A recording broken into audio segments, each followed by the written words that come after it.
So I want to start this morning by looking at our banners up here. And some of you might know what those banners mean. Some of you might not know what those banners mean, and that's okay because we're going to talk about it. These banners are part of Wesley Freedom's mission statement. So a mission statement is a formal statement, it's a formal summary maybe of the aims and values of a company or an organization. Every business should have a mission statement, but every church should also have a mission statement.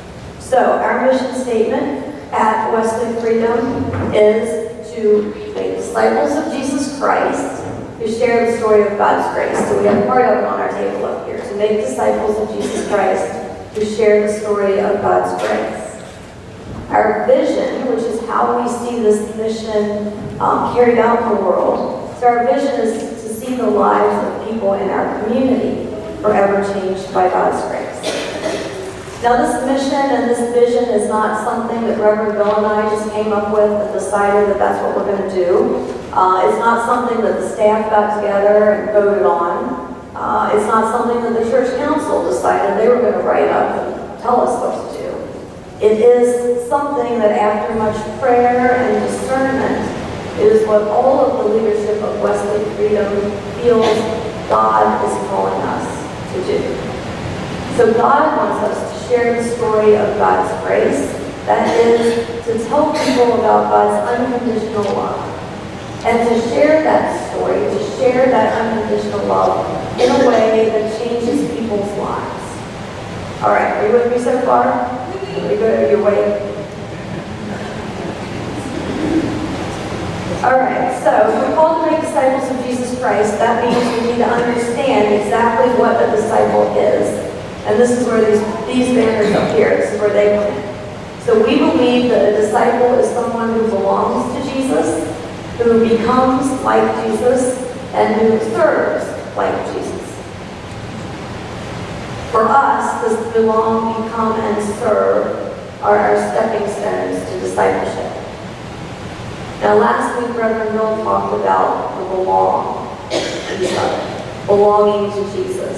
And that's what it looks like when we truly belong. It's not about just fitting in, but it's a place where we're accepted, where we can be our authentic selves, where we don't have to pretend or make changes to be included. We belong, right? This week is about become. Become like Jesus. So when we think about it, Jesus called his disciples with the words, follow me. And that's what they did. This small group traveled together, they ate together, they studied together, they prayed together.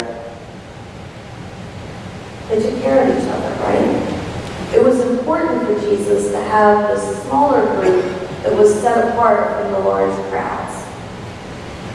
The smaller group of disciples joined together to make a special community.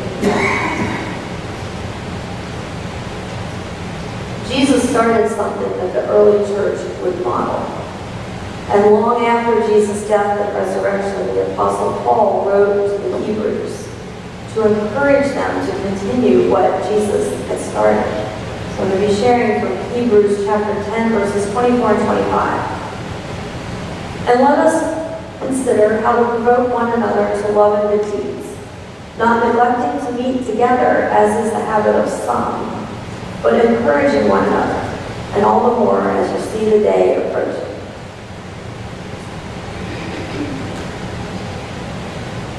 So the Hebrews had challenges.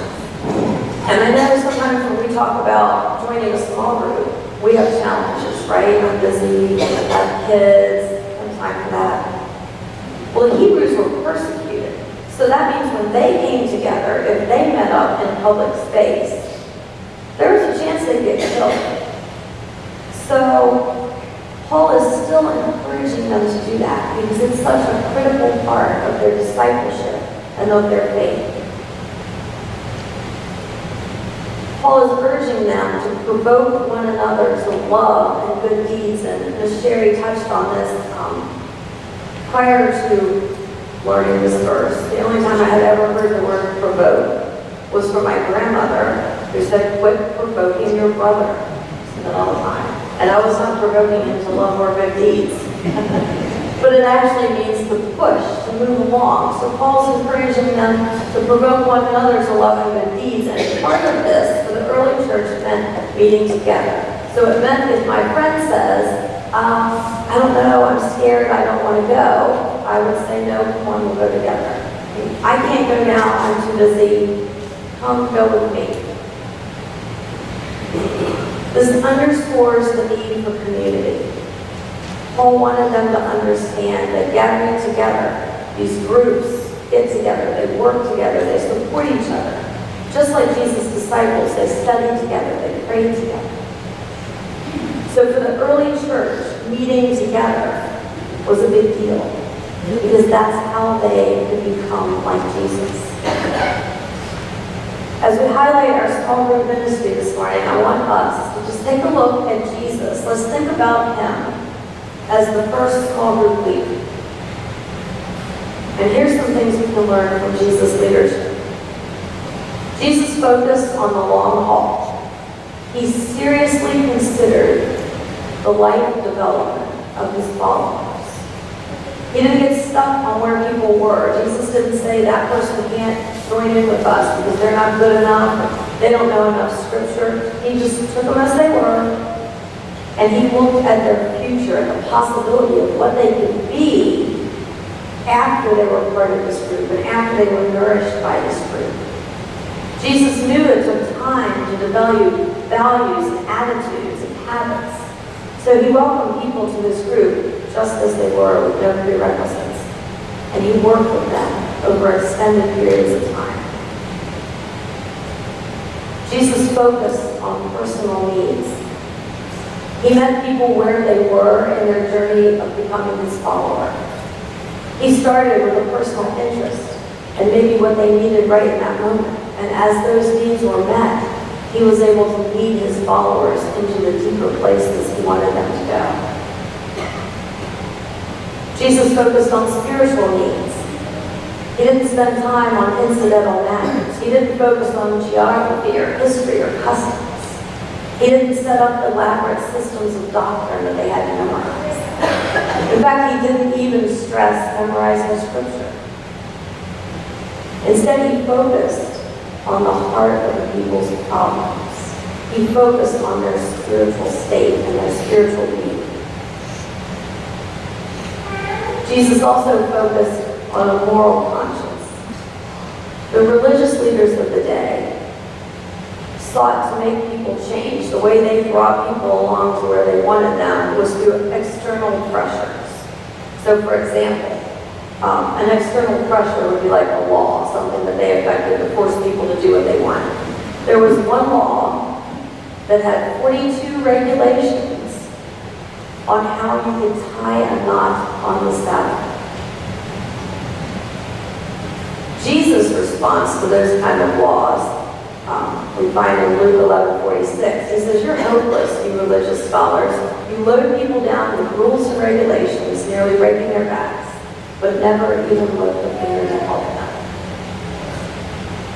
So Jesus appealed to the more moral conscience of people. He didn't use emotional manipulation or ask people to do anything as evidence of their faith or their acceptance. He wanted their decisions to be inwardly motivated, and that was evident in his teaching. And finally, Jesus focused on the best in people. He believed the best way to get faith out of someone was to show your faith in them. He stressed the future possibilities of his disciples. He showed an interest in them, and he inspired them to achieve what is good. Jesus took the most unruly people and transformed them into people of incredible character.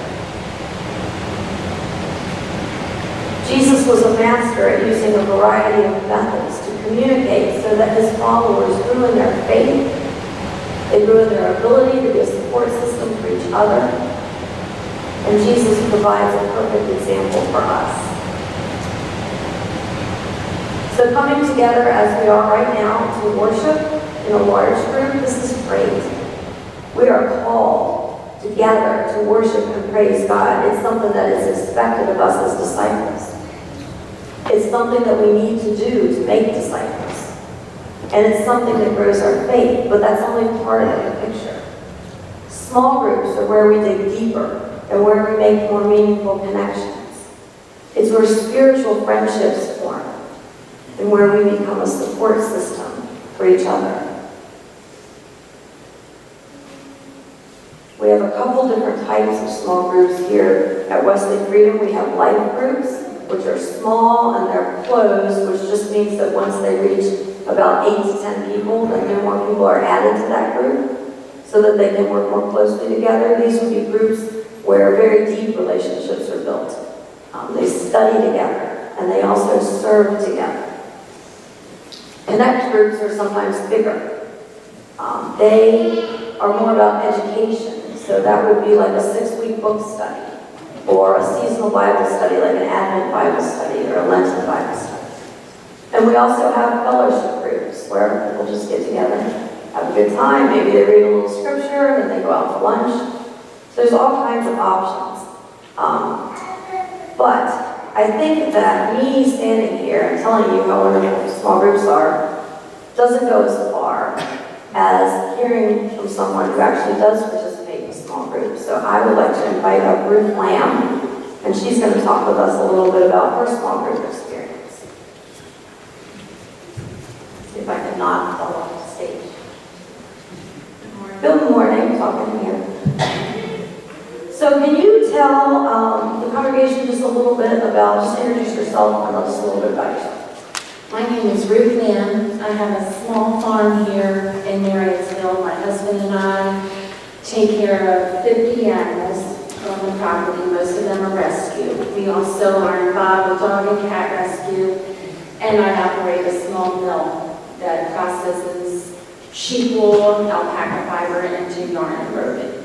Awesome. And this is why we're friends. She was rescued. She hasn't been at Wesley Freedom very long, and Sharon felt like, you gotta meet Ruth Lamb, she does dog rescue.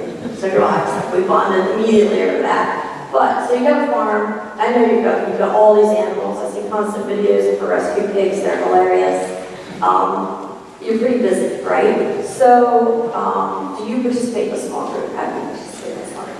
Yes. What's the first one? Last year I started with WOW, and we grew from there. This year I will be participating in Breakfast and Bible on Tuesday mornings, WOW on Tuesday evenings.